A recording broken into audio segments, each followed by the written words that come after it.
Hello student, चलिए देखते हैं क्वेश्चन नंबर 6 एक्सरसाइज 13.3 का क्वेश्चन नंबर 6 क्या कह रहा है हमारा क्वेश्चन 6। देखिए, विमाओं 5.5 सेंटीमीटर, 10 सेंटीमीटर और 3.5 सेंटीमीटर वाला एक घनाव बनाने के लिए 1.75 सेंटीमीटर व्यास और 2 mm मोटाई वाले कितने चांदी के सिक्कों को पिघलाना पड़ेगा।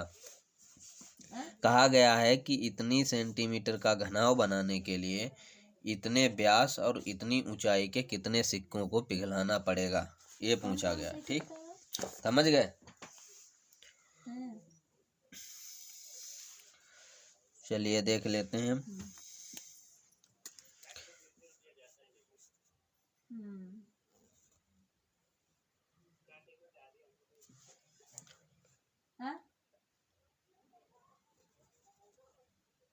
ये हमारा सिक्का बना हुआ है।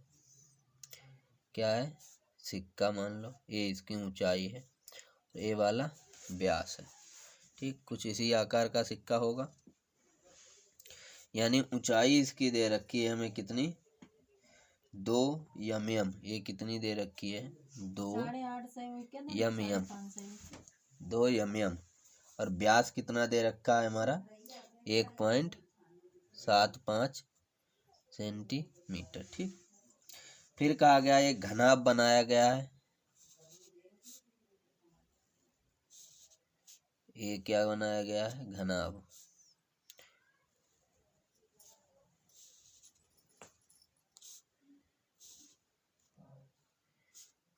एक घनाभ बनाया गया है। घनाभ की जो है लंबाई, चौड़ाई, ऊंचाई कितनी है। लंबाई तो दे रखी है 10 सेंटीमीटर। देखो लंबाई कितनी है, 10। चौड़ाई कितनी है, 5.5। ये कितनी है, 5.5 सेंटीमीटर। उसके बाद में ये जो ऊंचाई है 3.5 सेंटीमीटर दे रखी है। ठीक, समझ गए इतना। ये क्वेश्चन दे रखा है। तो कहा गया है इसे बनाने के लिए, जो ये हमारा घनाभ है, इसे बनाने के लिए कितने ऐसे चांदी के सिक्कों को पिघलाना पड़ेगा। तो हम क्या कह सकते हैं, पहले हम लिख लेते हैं सभी चीजें क्या क्या दे रखी हैं। दे रखा है सिक्के का व्यास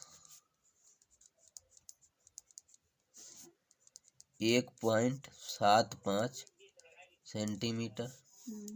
आगे फिर सिक्के की त्रिज्या, सिक्के की त्रिज्या r, स्मॉल r मान लेते हैं इसे, कितनी हो जाएगी। व्यास की आधी त्रिज्या होती है 1.75/2, कितनी हो जाएगी, 2 8 16। बचे कितने, 1 15, 2 7 और 2 5 10। यहाँ पर पॉइंट लग जाएगा 0 सेंटीमीटर, ये आ जाएगा। ठीक, फिर सिक्के की ऊंचाई, सिक्के की ऊंचाई h कितनी है, 2 mm यानी मिलीमीटर दे रखी है। 1 मिलीमीटर होता है हमारा किसके बराबर, 1/10 के बराबर होता है। तो कितना हो जाएगा, 2/10। ये क्या आ जाएगा, सेंटीमीटर, तो 0.2 सेंटीमीटर। ठीक, फिर देखो घनाभ की लंबाई, घनाभ की लंबाई L कितना है, 10 सेंटीमीटर। घनाभ की चौड़ाई B कितना दे रखा है, 5.5 सेंटीमीटर। घनाभ की ऊंचाई h कितनी दे रखी है, 3.5 सेंटीमीटर। ठीक, ये इतना दे रखा है क्वेश्चन में। अब तुम्हें निकालना है कि कितने ऐसे सिक्के पिघला के ये घनाभ बनाया जा सकता है। तो हम लिख सकते हैं कि n गुणे सिक्के का आयतन, सिक्के का आयतन बराबर होगा किसके? घनाभ के आयतन के। घनाभ का आयतन, घनाभ का आयतन। समझ गए इतना बेटा? n गुणे सिक्का जो होता है वो हमारा कुछ बेलन के आकार का होता है। कैसा?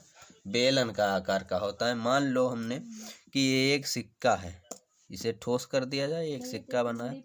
इसके ऊपर अगर लगातार ऐसे सिक्के रखते चले जाओगे तो ये बेलन बनता चले जाएगा। तो बेलन का या सिक्के का बेलन का सूत्र होता है पाई r स्क्वायर h बराबर घनाभ का आयतन l b इंटू h। अब देखो ये वाला h इसका माना तो इसे मान लेते हैं हम घनाभ का कैपिटल H। क्या मान लेते हैं? कैपिटल H मान लेते हैं। ठीक। n गुणे पाई का मान इसमें दिया नहीं है, जब दिया ना हो तो हम डालते हैं कितना? 22/7 22/7 इंटू r कितना दे रखा है? 0.875 गुणे 0.875 गुणे h कितना दे रखा है? 0.2 बराबर l 10 गुणे b 5.5 गुणे h 3.5 ये दे रखा है। ठीक, समझ गए? चलो देखो आगे। इसे जब हम उधर ले जाएंगे तो आ जाएगा n बराबर। अब उसके बाद देखो ये इधर मल्टीप्लाई में, सब इधर डिवाइड में आ गया। अभी 22 भी आएगा किसमें? डिवाइड में। ठीक। अब समझो यहाँ 1 3 अंक, 3 अंक 6 अंक, 6 1 7 अंक, 7 अंक बाद इधर है तो क्या करेंगे हम? गुणे में 2 3 4 5 6 7 जीरो बढ़ा देंगे। ठीक। ऊपर देखो 1 अंक 2 अंक, नीचे 2 जीरो बढ़ा देंगे। ठीक। तो 2 जीरो से क्या होगा? ये 2 जीरो से 2 जीरो कैंसिल हो जाएंगे। इधर देखो क्या हो जाएगा? 7 से कुछ कट रहा है? नहीं।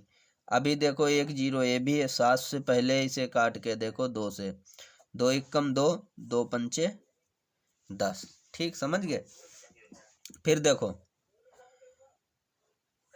यहाँ से अगर देखोगे तुम तो 7 से काटो, 7 एकम 7, फिर बचेगा 1 14, 7 दूनी 14, 7 पचे 35, 7 एकम 7, 7 एकम 7, 1 हुआ 17, 17 7 दूनी 14, 3 7 पचे 35। फिर देखो 7 पचे 35, इसे काटोगे तो 125, फिर पचम 25, 25 पंचे 125। फिर देखो काट के 5 कम 5, 11 पचे 55।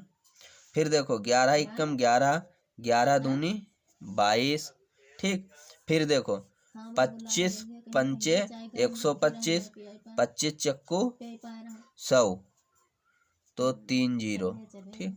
फिर 5 एकम 5, 5 अट्ठो 40, 2 एकम 2, 2 चौके 8 यानी 400।